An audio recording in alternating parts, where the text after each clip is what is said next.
It is when the horizon is the darkest and human reason is beaten down to the ground that faith shines brightest and comes to our rescue. As a nation, we must have faith in India's resilience and capacity to overcome all odds. COVID-19, a virus of the size of 0.12 microns, has crippled the global economy with more than 300,000 dead, and economic activity across the world stalled.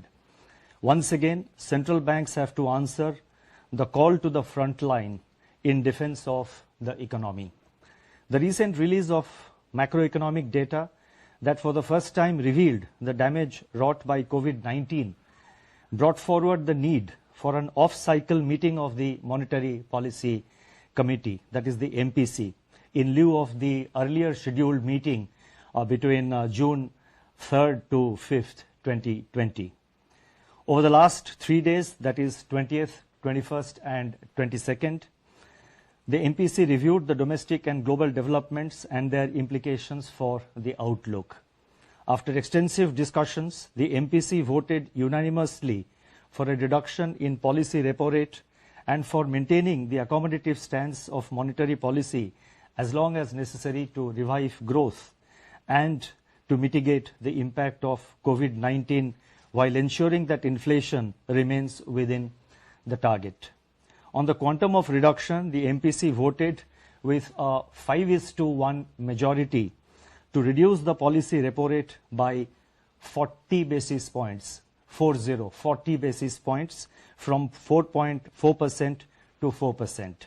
Consequently, the MSF rate and the bank rate now stand reduced to 4.25% and reverse repo rate stands reduced to 3.35%.